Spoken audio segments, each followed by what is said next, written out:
At some point in every project manager's career, there comes a day when the work stops feeling strategic and starts feeling chaotic.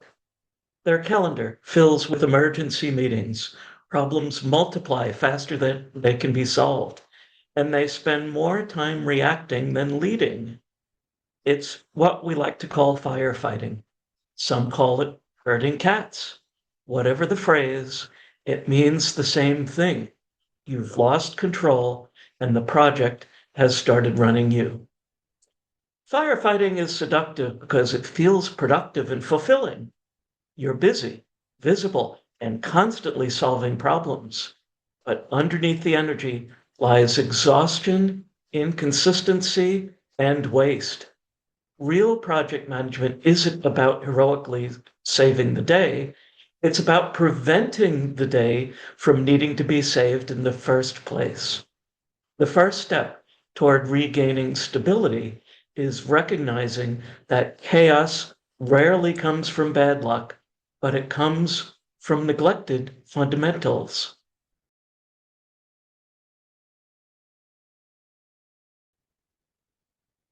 You can tell a project has drifted off course when everything becomes urgent. Every issue is an emergency. Every discussion ends with, we'll figure it out later. And every schedule slip is explained away by something unforeseeable. These are signs of a reactive rather than a proactive approach to the project.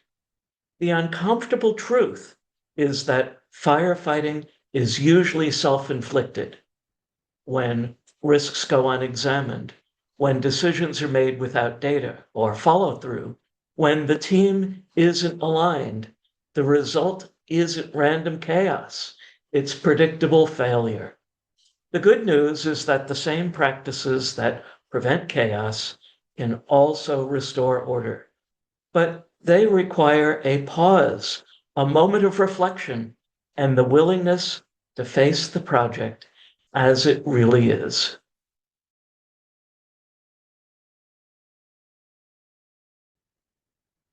Every project should begin with a risk register, but far fewer end with one that still matters. Risks evolve as projects evolve, and failing to revisit them is an open invitation for surprise. When the team spends its day reacting to unexpected issues, it's worth asking whether they were truly unexpected or just unnoticed. Effective project managers understand that risk management is a continuous conversation and not a one-time planning artifact. The best project managers keep risks visible, discuss them in every review, and encourage the team to surface new ones early. When risks are no longer discussed, they cease to be managed. Bringing them back into focus often reveals that the fires you're fighting today started as small embers you chose to overlook months ago.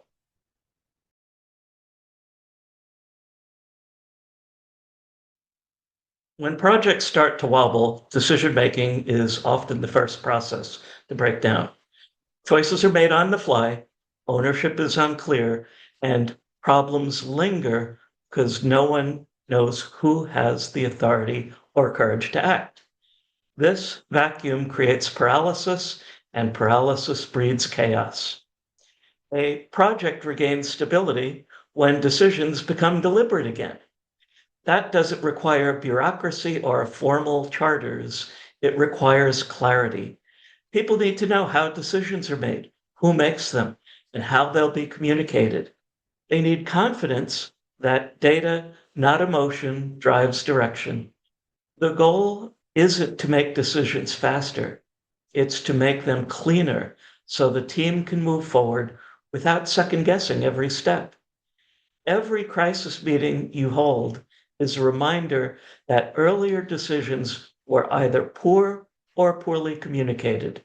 Strong decision frameworks prevent those meetings from starting.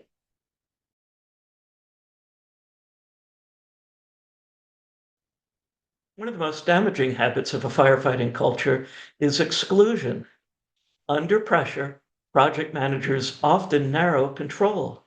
They make decisions in isolation, dictate solutions, and expect compliance rather than engagement. The irony is that this approach usually creates more resistance, not less. People follow what they help build. They ignore what they're told to do. When the team feels ownership, they notice problems sooner and resolve them more quickly. Involve them in risk reviews, decision making, and recovery plans. Ask what's working and what isn't. Listening doesn't weaken authority, it strengthens it. Control is regained when conversations shift from what went wrong this week to how can we keep this from happening again? That's when the project turns from reactive to proactive, providing relief and optimism.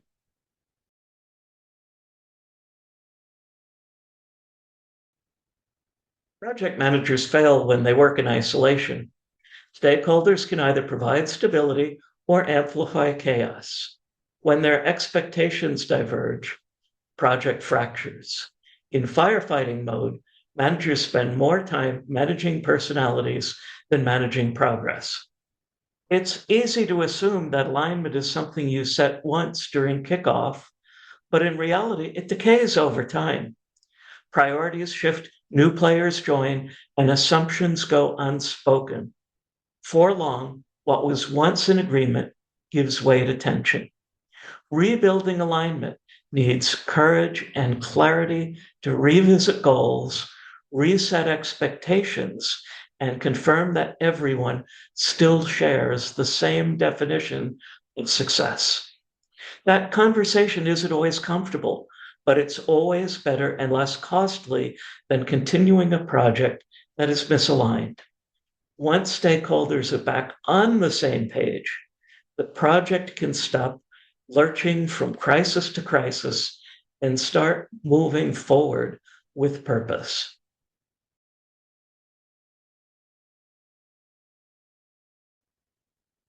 When things go wrong, many managers double down on execution. They push harder, work longer hours, and demand more from the team. Unfortunately, no amount of effort can make a flawed plan work. A plan months old may no longer be realistic. Scope expands, dependencies change, and assumptions prove to be incorrect. Ignoring these changes guarantees that surprises will arise. The responsible move is to stop, reassess, and replan. Rebaselining a project isn't failure. It demonstrates leadership and a willingness to confront reality. Adjusting scope, schedule, or resources is far less damaging than pretending you can deliver the impossible. Control doesn't come from rigidity. It comes from adaptability.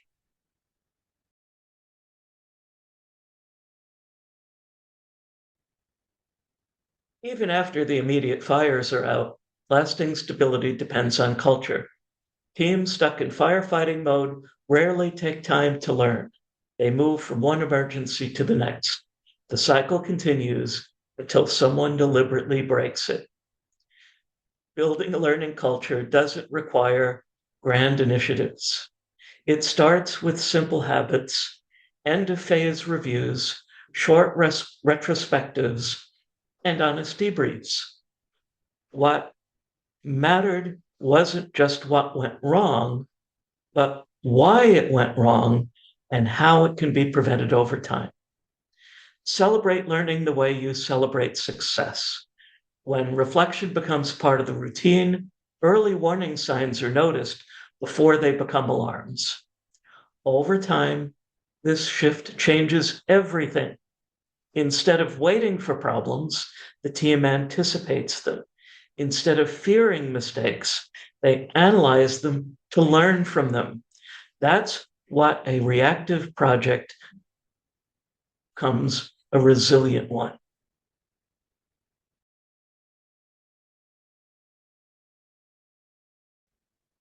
Perhaps the most powerful lever for restoring order lies in your own behavior. Teams mirror their leaders. When the project manager is frantic, the team becomes anxious. When the manager is calm, the team feels grounded. Leadership in chaos is about projecting steadiness. When pressure mounts, take a deep breath before responding. Focus conversations on priorities, not blame. Communicate clearly and concisely, especially when the situation is fluid and changing rapidly. You don't need all the answers. You need to make it clear that answers will come through a process the team can trust. In every project crisis, there's a moment when people look to the project manager to decide whether this is a failure or a challenge. If you treat it as a challenge, they will too. Calm is contagious, and so is panic. Choose wisely.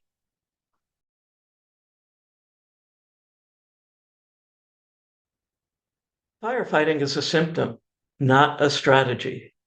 It signals that somewhere structure has broken down.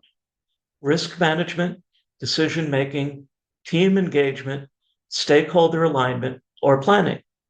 But it's also an opportunity.